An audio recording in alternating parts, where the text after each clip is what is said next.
Buenas tardes, gracias por su presencia y su asistencia.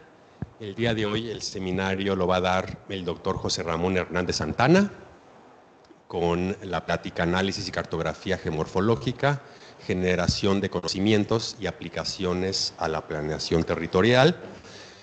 El doctor Hernández es licenciado en Geografía por la Universidad de La Habana en 72, doctor en Ciencias Geográficas por la Academia de Ciencias de la Unión Soviética en 87. Personas que vivieron en la Unión Soviética ya están ahora literalmente en vías de extinción, ¿verdad? Entonces aprovechen. Investigador titular B de la Unidad Académica de Estudios Territoriales de Yucatán del Instituto de Geografía de la UNAM, que llegaron recientemente a Yucatán. Miembro del Sistema Nacional de Investigadores, nivel 2, coordinador del posgrado de Geografía del 2017 al 2023 y miembro del Consejo Académico de Posgrado y es miembro de la Academia Mexicana de Ciencias. En Cuba es exdirector del Instituto de Geografía de la Academia de Ciencias del 93 al 97, académico titular de la Academia de Ciencias de Cuba, director del proyecto GEF-PNUD Biodiversidad y Desarrollo Sostenible del archipiélago Sabana-Camagüey en Cuba, presidente de la consultora internacional CESIGMA División América, secretario general y presidente del Comité Cubano de la UGI, Unión Geofísica Internacional. Geográfica, perdón. Sus líneas son geomorfología y geodinámica, gestión ambiental y ordenamiento territorial. Posee más de 300 publicaciones de 73 proyectos, 251 ponencias, 53 cursos de posgrado impartidos, 6 doctores graduados, 12 maestrantes y 9 licenciados. Sin más preámbulos, José Ramón, adelante. Gracias. Buenas tardes a todos y a todas. También a ti, Paula, muchas gracias por la oportunidad de poder participar en este seminario. Ahora, cuando leíste la reseña, me doy cuenta que ha pasado mucho tiempo. Sí, y los más jóvenes se darán cuenta también. Esperen su solamente. Bien, la ponencia que queremos ofrecerles hoy, como ustedes y dijo el doctor Paulo, estamos radicando en el Museo de la Luz. Somos la Unidad Académica de Estudios Territoriales de Yucatán, del Instituto de Geografía que radica en el campus de Ceú. Y por supuesto que la oportunidad, como le dije a él, es maravillosa porque siempre hemos tenido el interés, en primer lugar, saber en qué aspectos podemos colaborar con ustedes y también no solamente en colaboración, sino trabajos específicos que ustedes requieran y sean necesarios y que nosotros podamos acometerlos para poder apoyar las investigaciones del laboratorio. Vamos a dar un paseo breve, rápido, de las facetas geomorfológicas que nosotros más o menos realizamos y también para que un poco podamos mutuamente. Pues vamos a dar un recorrido por el laboratorio. Bien, hemos llamado así análisis y cartografía geomorfológica y generación de conocimientos y aplicaciones a la planeación territorial, porque bueno, una parte, como es en toda la ciencia, tiene un desarrollo fundamental, básico, y otra que es de carácter aplicado.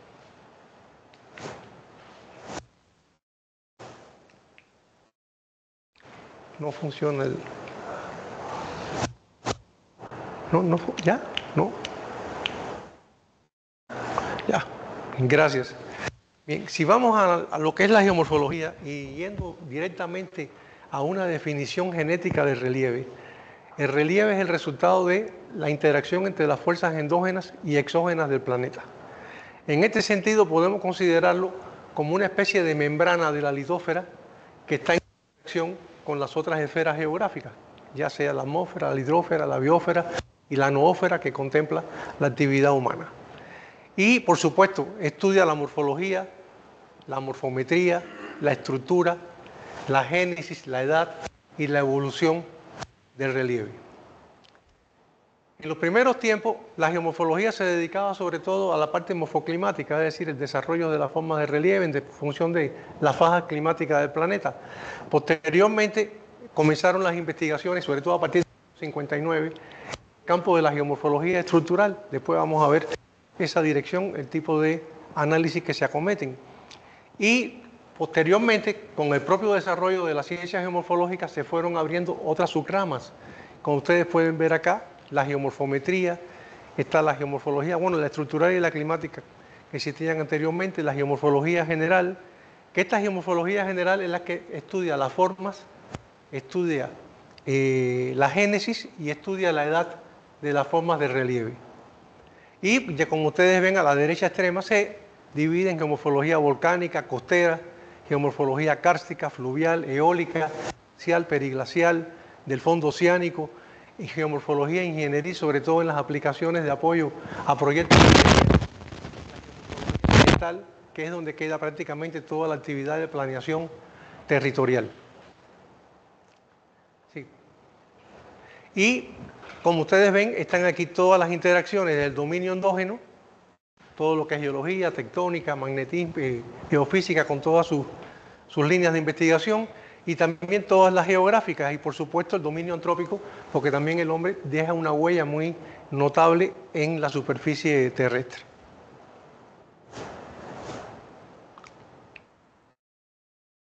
Siempre que vemos un mapa altimétrico, que son en definitiva pisos de niveles de altitud, nos da a grandes rasgos, sabemos que aquí en el caso de México tenemos, bueno, toda la Sierra Madre Occidental, la Sierra Madre del Sur, la faja neovolcánica, el macizo de Chiapas, la plataforma de Yucatán, donde estamos acá nosotros, y por supuesto nos dice algo, nos dice una diferenciación espacial de la verticalidad del relieve, pero no nos dice mucho. Por eso una de las cosas que hay que hacer, empezando una investigación geomorfológica, es acudir al estudio de los elementos que componen cada una de esas franjas. Y por ejemplo, caemos en el concepto de categorías y subcategorías de relieve. Las categorías de relieve son las montañas, las llanuras y los lomeríos. En el caso de las tierras emergidas y los piedemontes. En el caso de relieve submarino, bueno, está la plataforma o shelf, el talud, las depresiones oceánicas, las fosas, etc. Es decir, son las grandes unidades de relieve que a su vez se dividen posteriormente en las subcategorías. Ahí vienen las montañas muy altas, las montañas altas, medias, montañas bajas, los lomeríos altos, medianos y pequeños, y las llanuras desde muy altas y medias, medianas, hasta las bajas y las muy bajas. Por supuesto, esto no se determina por obra de gracia. Esto hay que hacer un análisis de todas las superficies cumbrales, tanto en las montañas, los cumbres, los picos máximos. Se hace ese análisis y se hace un procesamiento estadístico para determinar los rangos en los cuales fluctúan cada una de esas estaturas del relieve. Siempre yo acudo a ese término porque es el más comparable de una montaña muy alta, una media, con las tallas y vestuarios que usamos nosotros, o los tamaños de las personas, para que se comprenda. Aquí en el caso de México, aquí están dos escalas que son internacionales. Una de la doctora Bachenina, del año 88, una geomorfóloga muy destacada, y Espiridonov también, que se dedicó mucho a la geomorfometría.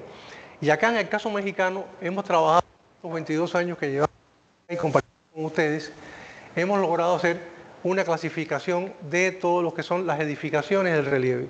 Y tenemos acá mayor de 2.500 metros, exceptuando 3 picos que tienen más de 5.000, son montañas altas, de 1.300 a 2.500 son montañas medias, 800, 1.300 bajas, 400, 800 metros son las premontañas.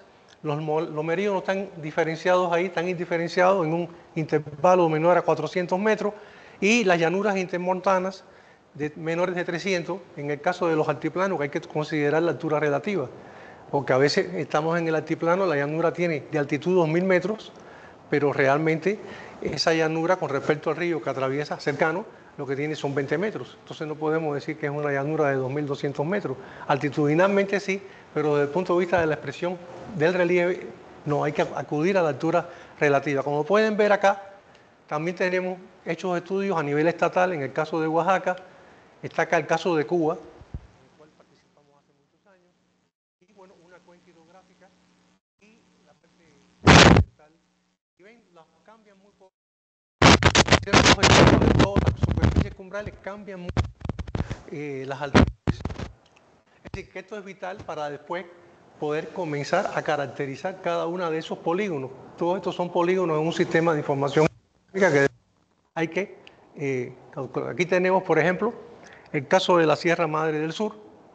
Tenemos aquí las montañas altas, están en color marrón, y después vienen las otras categorías, siempre en una gradación inferior hacia las más bajas. Aquí tenemos también el caso de la península de Baja California.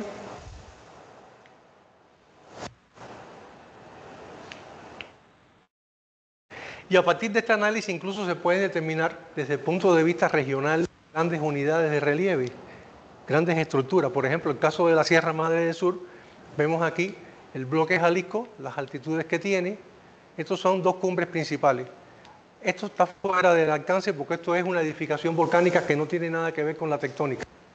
Tiene relación, pero no es una edificación tectónica puramente hablando. Y tenemos aquí el Graben de Colima. Y así escalonado, llegar aquí a Oaxaca Occidental, que es donde está la Mixteca Alta, y se encuentra también la zona de Miahuatlán y la Sierra de Juárez. Aquí abajo tenemos los bloques que se corresponden con esto. Y acá tenemos un análisis que es de otro territorio, pero para que ustedes comprendieran cómo se van calculando los escalones y se van proponiendo las zonas que pueden ser de ruptura, a través de los cuales hay los desplazamientos verticales y, por supuesto, conforman la diferenciación del relieve. Esta es una secuencia de mapas que son básicos en geomorfología, hay muchos más. Son básicos, son los mapas morfométricos. Los mapas morfométricos es la expresión cuantitativa del relieve, es decir, se elaboran sobre bases numéricas. En el caso del modelo digital de terreno, que a lo mejor muchos lo conocen, acá, en esto en el módulo espacial de un SIC, tomando una base de X, Y, Z y hace el modelo tridimensional de relieve. A partir de él pueden hacer el mapa isométrico. Perdón, me confunde esto un poco. Este es el isométrico, como vimos el primero. Este es un mapa de disección, profundidad de disección. El concepto de profundidad de disección es por unidad de área la que escojamos, 1 kilómetro. Hemos hecho estos mapas incluso tomando en cuenta hectáreas. 1 kilómetro cuadrado, ahí se analiza la cota más alta, que generalmente coincide con un cauce fluvial. Y entonces la sección vertical que se tiene en ese lugar. Aquí tenemos este otro que es el de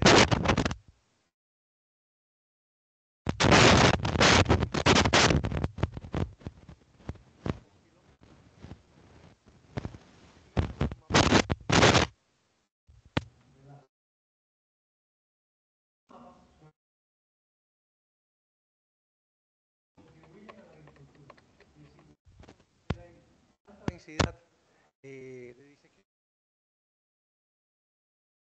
Ahí se define el tipo de mapa.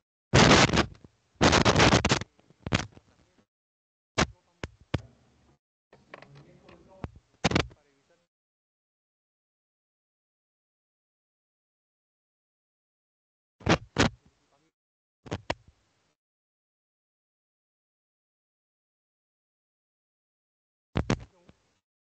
también muy en la temática de riesgos, sobre todo riesgos de deslizamiento en laderas. Aquí tenemos un ejemplo del caso del noroeste de Chiapas, donde vemos aquí las montañas bajas, las premontañas, los lomeríos, varios escalones de llanura. A veces se presenta el relieve en forma, es decir, aquí si hacemos un análisis de todas las superficies de colinas, porque aquí no son montañas, son llanuras, de colinas aisladas, nos dan a dar valores. Aquí tenemos el caso de llanuras muy colinosas. Esta lexometría entre 61 y 200 metros, la disección vertical 51, 100 metros y la densidad 2 kilómetros o 3 por kilómetro cuadrado en esta área. Esto nos permite inmediatamente, cuando se va a hacer un ordenamiento territorial, hay que buscar unidades de análisis territorial para poder cuantificar esas áreas, poder establecer un análisis adecuado para la planeación. En ese caso, como viene aquí, ciencias geográficas, geografía física, geomorfología con todas sus direcciones, y bueno, y es útil en el ordenamiento y en la planeación, haciendo líneas de base ambiental en la gestión, en impacto ambiental, auditorías, unidades de síntesis de los paisajes, a partir que son las que se usan como análisis territorial. Se permite evaluar potenciales y limitantes del territorio, la compatibilidad geomórfica de uso del suelo, de eso vamos a ver un ejemplo, y amenazas y vulnerabilidad geomórfica. Aquí tenemos el mapa isométrico, el de profundidad de disección, categorías de relieve, y esto nos permite al utilizar, aquí están las unidades de relieve, pero están caracterizadas y subdivididas por otros elementos del paisaje físico-geográfico, como es la vegetación, los suelos, el agua, el clima, en este caso muy moderado porque es un territorio pequeño, pero ahí se sintetiza en cada unidad de paisaje la unidad de relieve y la parte de geología, que son en definitiva la arquitectura del paisaje. Todo descansa sobre el paisaje, es sobre la geología del relieve. Y además son los elementos arquitectónicos. Los otros elementos son dinámicos en tiempos históricos. Por supuesto que los arquitectónicos también son dinámicos, pero en tiempos geológicos. Es decir, que son los más estables a la hora de hacer el mapa de paisaje, hacer las unidades de territorio.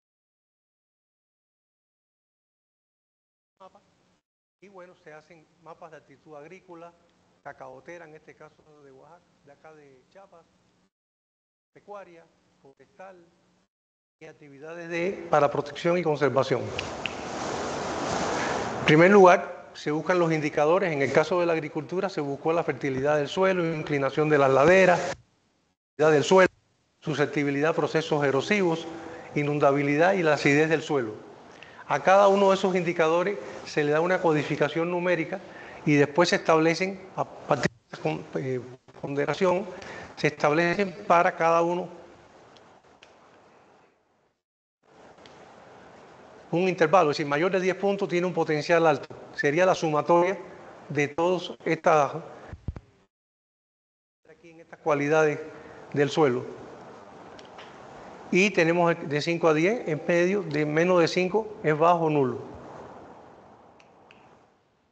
Aquí tenemos varios de esos tipos, cada uno tiene ahí sus indicadores que son tomados. Por ejemplo, en el caso forestal es la calidad de la madera, bosque y la cantidad por superficie del paisaje. En el caso de la conservación, que es el último mapa que está allá, tenemos que se utilizan también indicadores como la calidad singular o de las formaciones vegetales, el endemismo, si está amenazada o no, también la modificación antrópica, que va desde natural hasta muy fuertemente modificada, y después aquí vienen las tablas donde se van dando los valores de cada uno de los paisajes con respecto a estos indicadores, y ya aquí nos va dando qué aptitud tiene para conservar el paisaje en función de los atributos.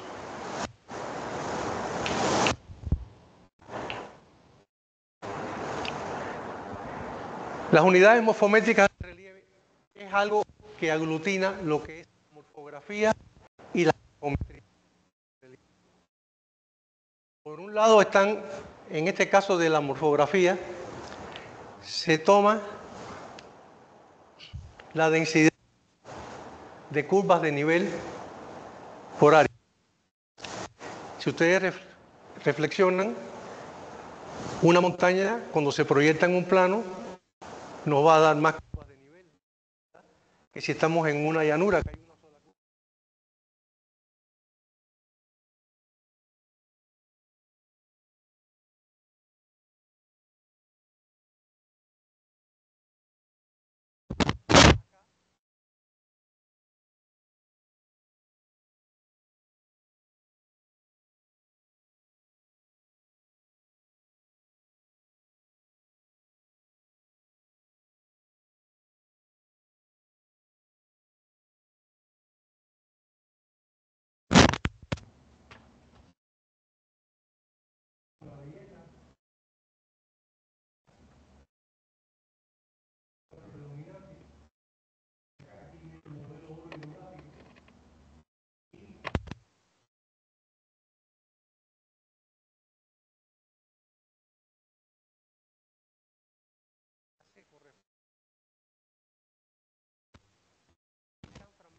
El relieve sí es acorde para poder mecanizar.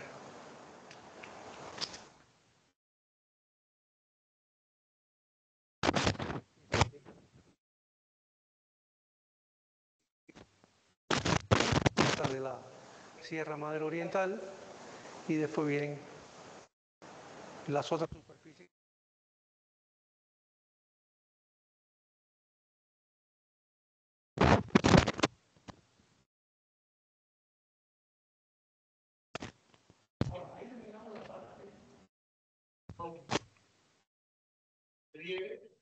Se estudia la morfología, se estudia la morfología,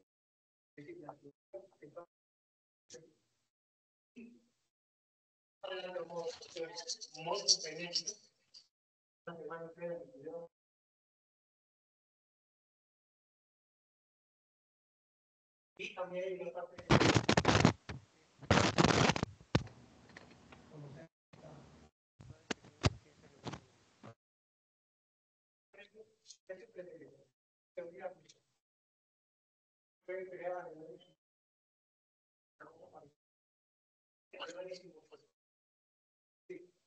todo se expresa la planetaria.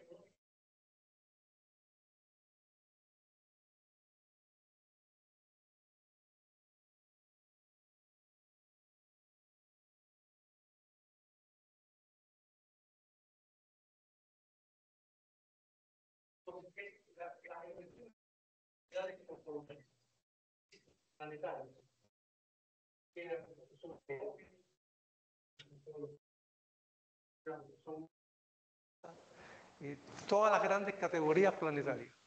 Posteriormente viene, por eso se le llama la tríada geomorfológica esto, y viene la morfoestructura, que es la expresión de la estructura geológica en el relieve. Y finalmente la morfoescultura, que son como los procesos externos, la erosión, la denudación, los procesos de deflación eólica, etcétera, modelan la superficie. Es decir, siempre digo que esto es como la estructura del edificio y sus paredes, y esto es el decorado interior. Los sofás, las butacas, los cuadros. Es la morfoescultura. Y bueno, para hacer este tipo de clasificaciones, de carácter tipológico, porque la hay regional también, siempre se va en un orden jerárquico de clasificación. Se va en la estructura los basamentos,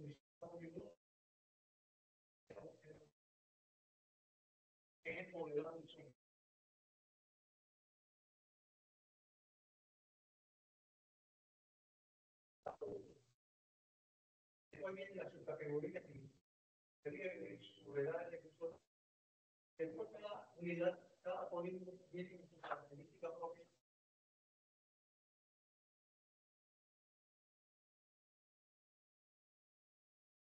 Realmente por tectónica.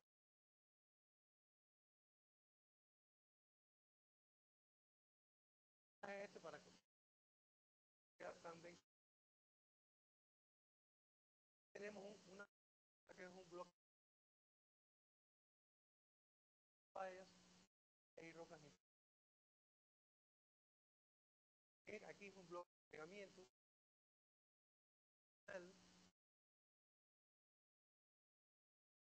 La cúpula. La morfología. Que emplean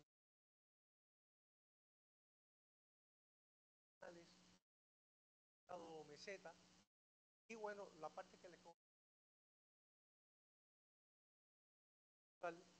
tiene dada por aquí. Si ustedes se ponen a ver, estos mesetas, datos horizontales, es de caliza. Tenemos también la estructura otra meseta, pero está en margas, comias, arcillosas. La erosión aquí predomina. Por eso a esta expresión se le llama estructurada y a esta textura.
Otros son de... Y estos mapas ayudan mucho ahí, y repito, cuando son a escala grande. Esto es un mapa generalizado del territorio nacional. Traje esto porque una de las implicaciones que tiene hacer el análisis morfoestructural es determinar el mosaico en que está dividida la superficie terrestre, cuántos bloques tiene y demás.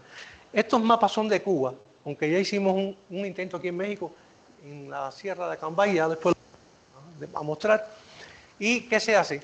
Desde los años 50 se creó en la Unión Geofísica y Geodésica Internacional, creó una comisión que era para el estudio de los movimientos tectónicos recientes de la corteza terrestre. Eso fue dentro, vamos a decir, del mundo occidental. En aquella época estaba todavía el muro de Berlín y entonces existía también una comisión de contrapartida en la parte de Europa Oriental, que se llamaba KPG, Comisión de Investigaciones Geofísicas Planetarias.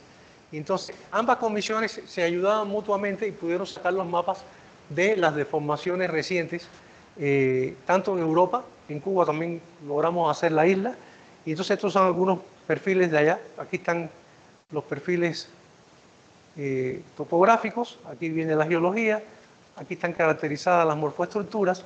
¿Y qué se hace? Se toman las líneas de nivelación de primer orden. En estos momentos ya eso se sigue usando, pero también se usa la interferometría de radar para determinar cambios en la superficie terrestre. Tuve un estudiante que aplicó la interferometría en la zona de Tijuana, pero ahí encontramos una cosa que puede estar en contra. No soy experto en esa área, pero sí me llamó la atención que había una estructura montañosa que tenía en las cúspides, indicaba que era una zona de emergencia, es decir, que estaba en ascenso. Y sin embargo, toda la periferia mostraba que estaba descendiendo. Y yo le dije, cuando se haga esta interpretación, claro, en la parte de los picos, en los parteaguas, ahí la erosión es muy leve, prácticamente no hay, lo que hay es intemperismo. Le dije, eso es posible que te está dando que la montaña está ascendiendo y sin embargo las laderas están descendiendo. Eso es porque hay una interrupción por los procesos exógenos. Es decir, un punto en la ladera que está diciendo que está descendiendo es porque hay erosión, pérdida de material. Mientras que en la parte cumbral arriba, no, porque ahí no ocurre proceso, entonces es más, hay que guiarse por eso para no tener errores. Entonces, acá en estas líneas de nivelación se utilizan signos, sobre todo bancos geodésicos, que estén empotrados en la roca madre o tengan monolitos de concreto. Incluso hay que hacer una evaluación de toda la línea geodésica. Pueden tener centenares de kilómetros. A veces tienen nudos intermedios y se van conectando unas con otras. Entonces hay que hacer un análisis que se le llama ingeniero geomorfológico, en el sentido de que hay que ver el estado del banco geodésico, si la hora de fijación no tiene fractura, si está dañada, ese punto no se puede utilizar porque no va a dar mediciones exactas. La geotecnia de sustrato, las particularidades de ubicación, no es lo mismo ubicar un signo, por ejemplo, los hay ubicados en los puentes. Ustedes que vienen del mundo ingenieril y están en saben bien que en los puentes, cuando se construyen, se hacen los approaches para que la carretera embone junto con el puente. Y a veces colocan, y en ingeniería a veces se hace el approach del puente un poquito más alto, porque con el tiempo se sabe que por el peso automotor va a ir descendiendo. Incluso hay puentes en los cuales al revés, uno viene por la carretera y da un salto hacia abajo. Y en otros, hay otros que se da el salto hacia arriba. Entonces, ¿qué pasa? Ubicar un signo geodésico, un banco geodésico ahí no tiene valor, porque lo que nos está dando son las deformaciones del transporte automotor y cómo el puente va cediendo ante ello. Entonces hay que buscar los que estén en lugares, edificaciones que no tengan agrietamiento, evitar todo lo que son alcantarillas, evitar puentes, evitar banquetas. Entonces, una vez que se toman esos signos, estoy hablando de una red geodésica nacional que se construyeron para, ahora por lo del tiempo, perdón, que se construyeron para hacer amarres geodésicos y poder hacer toda la fotogrametría y todas las bases cartográficas. Pero hay lugares como los polígonos geodinámicos, aquí hay uno, en esta parte de Cuba hay un polígono geodinámico, todo esto es el polígono, donde se hicieron construcciones especiales para estos signos, que van con un monolito concreto, van forrados con una caja también de mampostería y una tapa. y entonces se van haciendo las nivelaciones en un sentido y en el otro, y eso nos va dando las velocidades en milímetros por año de las deformaciones recientes de la superficie. Entonces, como ven, aquí esta zona es una zona que está en ascenso, son zonas que descienden acá, sin embargo las partes montañosas se mantienen en ascenso reciente, y acá esto es muy curioso, a veces se da lo que es el carácter oscilatorio de la geodinámica. Por ejemplo, en esta línea de nivelación, en un año dio que toda la zona estaba en ascenso y al otro año dio descenso. Esa línea de nivelación se llama Santiago de Cuba Boniato. Esa línea de nivelación se repitió prácticamente 4 veces. En la primera nivelación, en un sentido, y en regreso, para darle validez a la medición, voy a medir porque los ingenieros no había ningún error. Precisamente esta zona de acá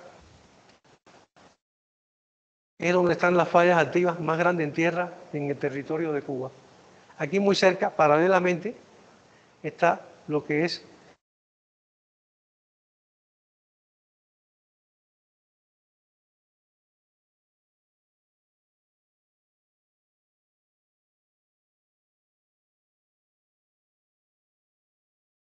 relativamente estables, se toman en consideración pero con cierta cautela, y los inestables son eliminados del análisis porque no representan nada.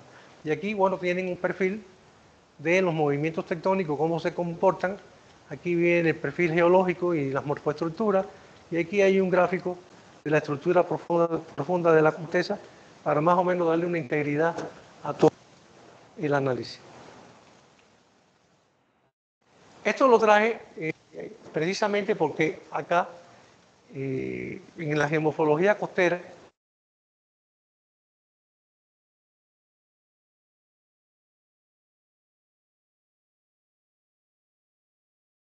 morfoestructural.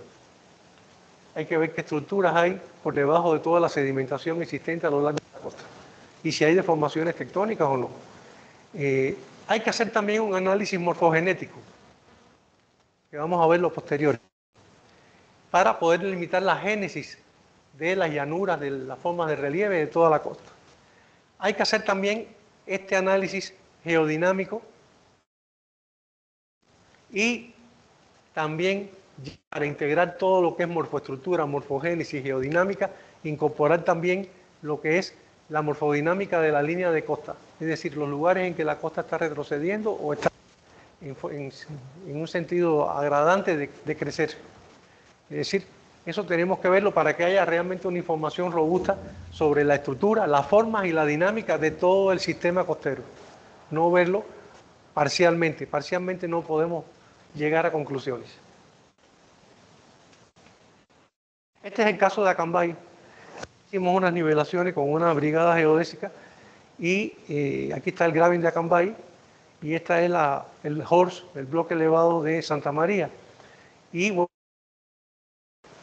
para ese periodo, el Acambay asciende más o menos 5 milímetros a 0,5 milímetros al año, mientras que el HORS tiene valores entre 7,3 y 12,8, tomando en consideración estos signos. Es decir, que se ve que la estructura está activa. Esto es importante también. Siempre que hemos visto los análisis interactivos en la costa, nos ha llamado la atención que nunca se ha puesto la geodinámica de la corteza terrestre. Es decir, siempre vemos todos los factores naturales interactuando entre sí, pero en un mundo que la corteza terrestre no se mueve. Es como en los tiempos que la Tierra era plana, ¿no? Y entonces, un poco, eso me llamó la atención y hizo estos esquemas. Por ejemplo, en un lugar donde hay emergencia, donde la costa se está elevando, hay ascenso tectónico, pues como es este caso, ¿no? Aquí está el ascenso tectónico y un poco más que el ascenso del nivel del mar que está ocurriendo en estos momentos. Entonces, nunca este territorio va a tener problemas de inundación ni de penetración marina. Si vamos a este otro caso, en que los ascensos son similares, por supuesto que el mar va a llegar a invadir sutilmente el territorio.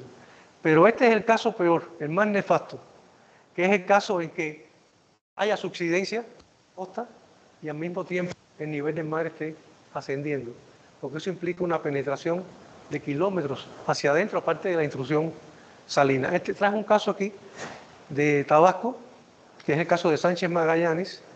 Esta es la carretera costera que ya no existe, se llama la carretera del Alacrán, y este es el Sánchez Magallanes, que está prácticamente el pueblo hundiéndose ahí.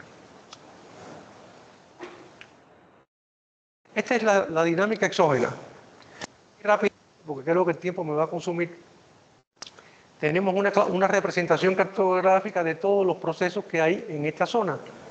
Aquí tomamos en consideración las categorías de relieve, sus ángulos de inclinación, y después hizo un agrupamiento en 4 categorías de aquellas rocas, aquellos sustratos que eran resistentes o no a la erosión, y también las zonas que eran favorables a la acumulación.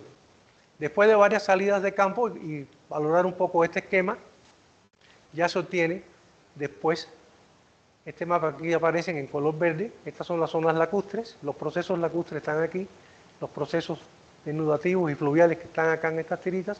Y aquí viene la gradación de procesos desde erosivos débiles hasta muy fuertes y procesos de deslizamiento, etc.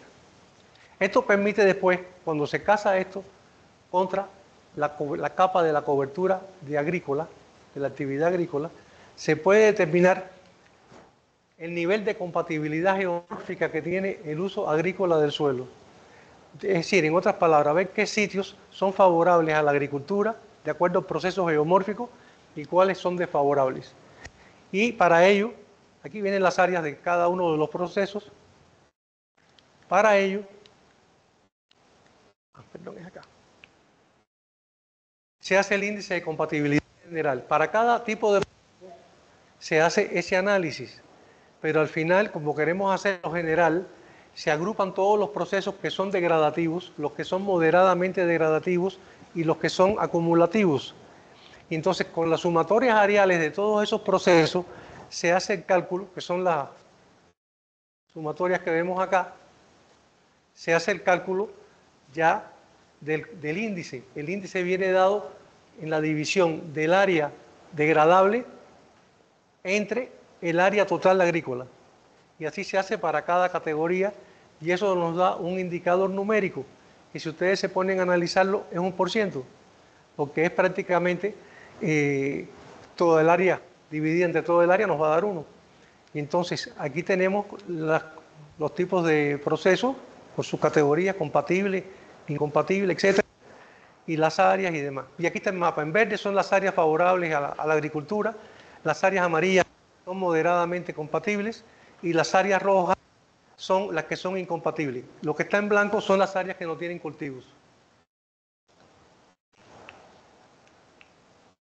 Ya pasamos a la morfogénesis costera, que es lo que incluso hemos hablado con Pablo, de ver si hay posibilidades de hacerlo aquí para ustedes, toda la costa de Yucatán, que es el mapa morfogenético del relieve costero. Y bueno, aquí se parte de los mismos principios, ¿no? Es decir, las categorías del relieve siempre son las que nos dan los polígonos para poder hacer los análisis.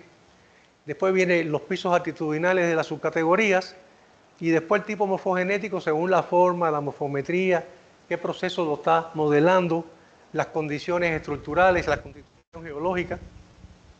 En los casos que hay posibilidades se data el relieve en términos absolutos. Cuando no hay esa posibilidad, se plantea en las zonas costeras tratar de hacer correlaciones regionales, es decir, buscar territorios cercanos que tengan cierta homología con el nuestro y a partir de ahí ir poniendo más o menos en qué cotas, qué niveles de llanuras o de terrazas marinas tienen determinadas edades y si hay correlación entre ellas. En el caso ya de los territorios, por ejemplo, si a uno le aparece rocas del Mioceno en un lugar, ya uno sabe que la edad del relieve es posterior al Mioceno, porque primero se forma la roca y después el relieve, y por ahí uno puede hacer la gradación. Pero bueno, lo ideal es cuando haya dinero a poder hacer las dataciones. Y estos salen estos mapas, que aquí lo hicimos en Veracruz, esto pudiéramos hacerlo aquí. Es decir, aquí vienen todas las llanuras que son lacustres, las fluviales, las marinas abrasivas. Aquí vienen todo lo que son los cordones, los dos sistemas de cordones. Aquí hay dos sistemas de cordones litorales muy interesantes, que son cruzados. Tienen este sentido y acá tienen este otro. Y acá tienen, bueno, los campos de duna, que son abundantes. Ahí, en estos mapas, la representación que ustedes ven es precisa y exacta. No son símbolos que se han colocado, sino es la realidad. Aquí también tenemos, trabajamos en el CEMIE, quizás muchos de ustedes también colaboraron ahí, y entonces en el CEMIE nuestra misión fue en la línea transversal de medio ambiente,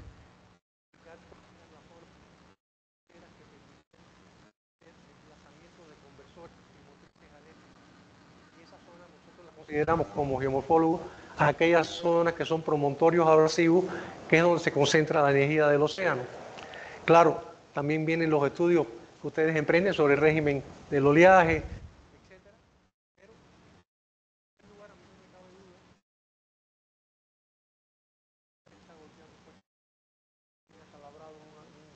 un acantilado, ¿no? Después en la literatura leímos también que no solamente es el régimen de olas a nivel global, sino también intervienen el régimen de olas incidentes, es decir, las olas que ya chocan una vez que llegan, cómo se comportan. Incluso hay un trabajo que a lo mejor alguno de ustedes lo ha visto muy reciente, de Martínez e Iglesias del año 2023, que es sobre las zonas energéticas del oleaje en el mundo y también el nivel de explotación. Está muy interesante ese trabajo. Es de todos los trabajos que yo revisé, que he revisado mucho cuando trabajamos aquí los 4 años, es uno de los trabajos más completos. Tenemos aquí la zona de Monte Pío. Esta es Barra de Cazones. Aquí todo lo que va en azul. Esto es lo único que se permite en geomorfología darle color azul, que es el relieve marino emergido, de origen marino. Todo lo demás no puede llevar azul. El azul es un privilegio del mar. Y entonces aquí tenemos algunas fotografías de la zona esta. Este es un bloque también que está basculado.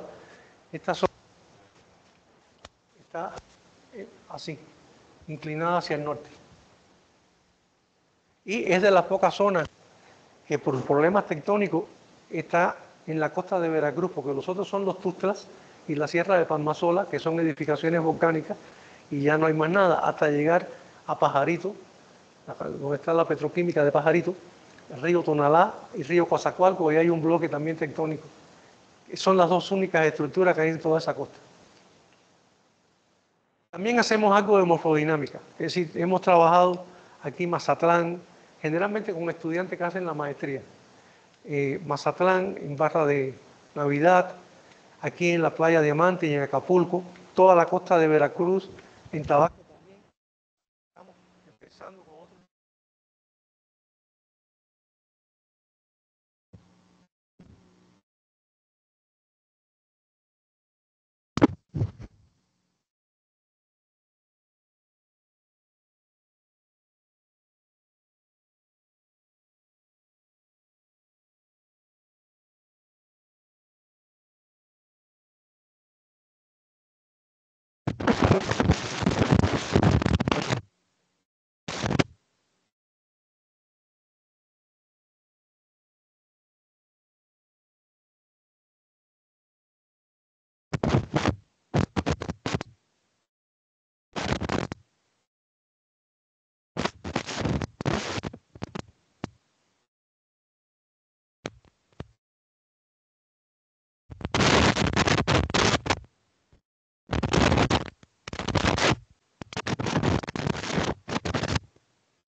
Me queda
del oleaje.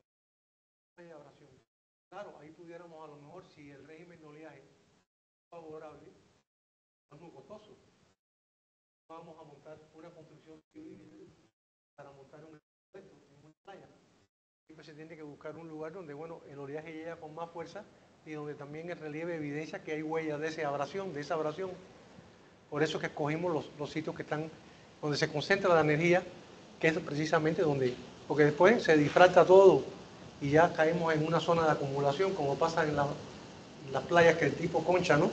Que tenemos los promontorios extremos, ahí se concentra la abrasión y el modelado, y después las olas pierden energía y empieza lo que es toda la sedimentación hacia la playita de Concha. Escogimos esa zona por eso, por la visión geomorfológica. Quizás una visión oceanográfica tenga otro criterio. De todas maneras, en el caso de ustedes lo deben saber muy bien, el oleaje está clasificado donde más energía hay es precisamente entre los 30 y los 60 grados de latitud. Es donde más el oleaje, los sistemas de oleaje globales inciden con energía. Ya después, bueno, en las altas latitudes también tienen eso, ¿no? Pero este trabajo, que se lo recomiendo que lo vean, de Martínez e Iglesias, está creo que en la revista esta de energía sustentable, él toma en cuenta lo que es la energía del oleaje global y introduce otro tipo de cosas, tomando en cuenta las olas incidentes y demás. Me parece una nueva zona que prácticamente rodea todo el planeta, que está por debajo de los 30 grados, es decir, de latitudes bajas. Y ahí también ellos ponen como zonas de alta explotación del oleaje.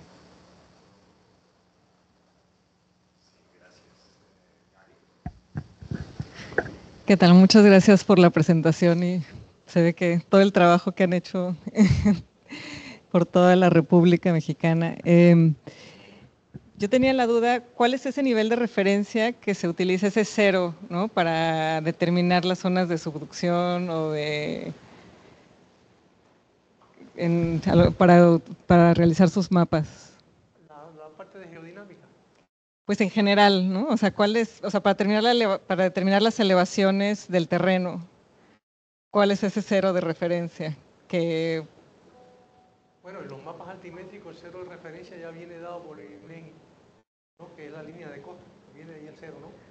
Y entonces los trabajos de geodinámica, cuando se va a hacer estudios, digamos, de las deformaciones de la corteza, en términos absolutos, hay que hacer conexión de la red geodésica a un mariógrafo para tener entonces, contemplar la variación del nivel del mar, ¿no? Pero hay lugares en los cuales los mariógrafos no existen. Ustedes saben que aquí en México es pobre el mariógrafo. Hay mariógrafos, pero no de acuerdo a la longitud de costa que tenemos. Entonces, sin embargo, ahí, ¿qué se hacen los estudios geodinámicos? Se busca el banco geodésico que tenga más calidad, que demuestre que tiene mucha estabilidad, y a ese se le da el valor de cero relativo. Y a partir de ese cero relativo se empiezan a hacer las mediciones. No tenemos los valores absolutos, pero sí nos da relativamente que hay desplazamientos y en qué montos, ¿no? No sé si satisfago la... Sí, sí, sí. Bueno, es que digamos que yo en mi caso yo utilizo el geoide, ¿no? El MEX 97, pero también con los datos de marea, luego para referirlos al mismo cero, como que no hay digamos, un cero de referencia a nivel país, ¿no? Como el nivel del mar cambia, ¿no? Y ahora tiene una tendencia, ¿no? Ascendente. Sí, bueno, nosotros no nos ocupamos de esos cálculos matemáticos de geoide y demás, pero sí tomamos la información que nos da el INEGI, ¿no? Okay. Que se supone que ya ellos tienen eso amarrado con respecto al nivel del mar. Porque cada cota trae sus coordenadas X, Y, trae su coordenada Z. La trae ahí con diferencial de milímetros. Incluso, bueno, las precisiones, por eso el primer orden es vital, porque el error permisible en esas mediciones es de milímetros, no de décimas de milímetros. Sí. En México,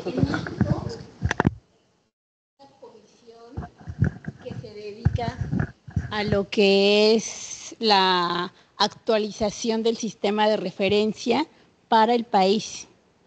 Sí, ahorita estamos trabajando con el ITRF ya el 2008, y entonces son precisamente esos cálculos geodésicos que le da esa forma a la Tierra, ¿no?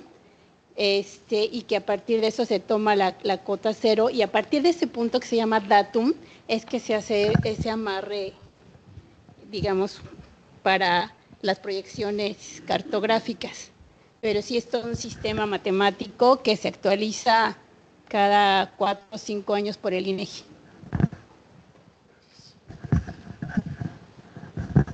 Gracias. Sí, es que veo que también entre los geoides varía un poco la elevación, ¿no? Entonces, pues yo ya me quedé con uno y ya lo he cambiado. Se va actualizando Okay.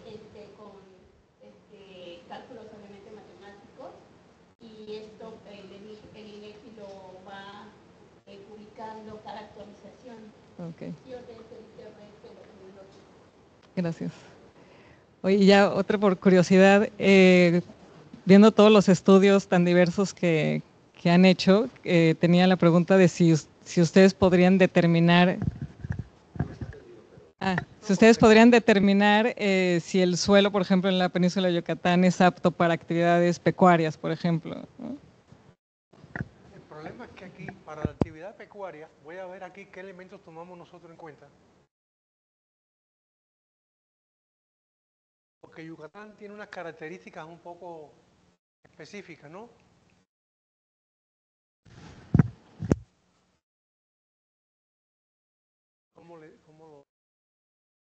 ¿Me la puedes poner otra vez? Por favor.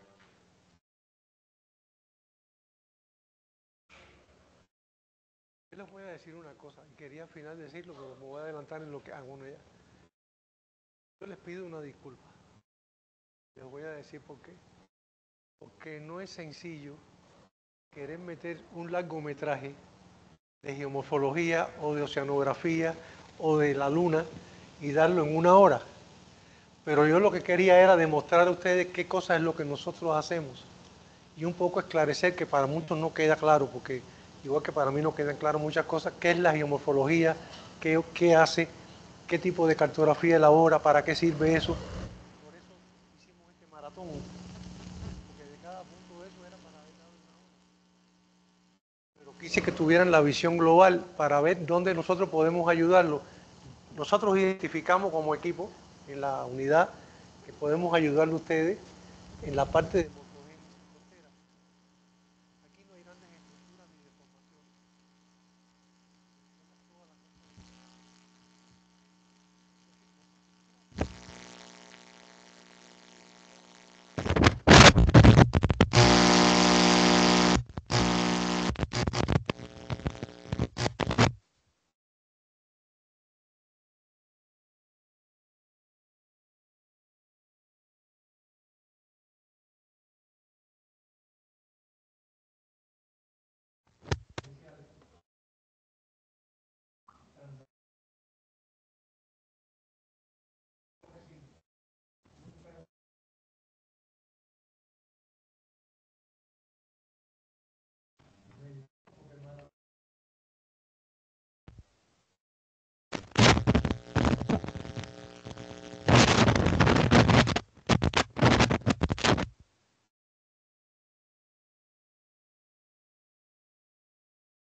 La permeabilidad del suelo aquí es elevada. Si hay utilidad, podemos usar podemos usar esto, la disección centímetros. Su sensibilidad a la erosión del suelo, hay erosión, hay disolución. La roca, parte de ese y son los flujos de agua que hay cuando llueve. Inundabilidad, puede ser que hayan áreas inundables aquí, se puede considerar eso también. Acidez del suelo también se puede considerar. Entonces hay que darle una codificación numérica a cada uno y después se establece el rango de lo que es óptimo, lo que es moderado y lo que no es óptimo. ¿Está bien? Sí. ¿Alguna pregunta más?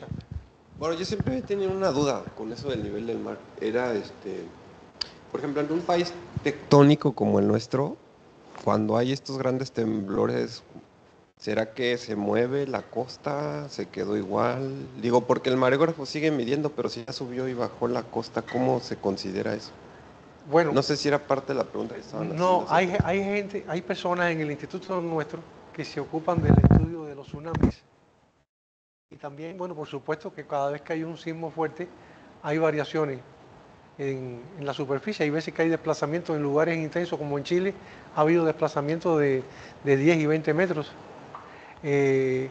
Aquí no sé, no tengo el dato de cuánto puede variar, o si han detectado variaciones de ese tipo, pero indiscutiblemente que esto sí mete un error serio a la hora de hacer la cuantificación. La parte de ese sí es importante para el régimen costero. Ante un escenario de ascenso al nivel del mar continuo, por supuesto que las zonas que están en subsidencia son las que van a estar más graves. Las otras puede ser que vayan paralelo con el ascenso del nivel del mar, pero la parte de subsidencia sí hay que analizarlas. Contestando un poco la pregunta, hay varias estaciones del Servicio Mareográfico Nacional que tienen GPS súper precisos que están ahí permanentemente y ellos son los que registran variaciones de milímetros después de un terremoto continuamente, etcétera, y con eso van corrigiendo. Pero es más moderno, es de los últimos 15, 20 años. Nada más eso. Ya la última pregunta. Oiga, ahorita que está mencionando esto de la subsidencia, ahí en México, bueno, deben de tener un mapa donde son las zonas donde hay más subsidencia en la costa. No he visto ese mapa en la costa, sí he visto en territorio continental interior. Por ejemplo, tengo un estudiante de doctorado que está haciendo el estudio de subsidencia. Él sí va a usar interferometría de radar en la subsidencia en los alrededores de Toluca, relacionado con la sismicidad del valle de Toluca. Y bueno, está la subsidencia que es publicada hasta en la prensa de los hundimientos que hay en la parte central, lo que eran los territorios lacustres, ¿no? Y también la extracción del agua que motiva la subsidencia. Claro. En la costa no he visto. Sí, queríamos hacer, nunca lo logramos, porque tengo que ponerme de acuerdo con alguien que sea geodesta y que conozca, tenga relación en INEGI. Bajamos todos los bancos geodésicos de Tabasco, de la costa de Tabasco. ¿Por qué? Porque esa es una de las zonas que sí nos preocupa de que pueda haber subsidencia y no lo sabemos. Vemos que hay erosión en la costa, intensa. No sabemos si es por la subsidencia y entonces sí quisiéramos saber ese detalle porque indiscutiblemente toda la planicie del Taica de Tabasco y los deltas son zonas de hundimiento, incluso por la consolidación sedimentaria, no solamente por la tectónica. Son dos tipos de subsidencia que hay, la de compactación sedimentaria y la que es por problema tectónico de la corteza.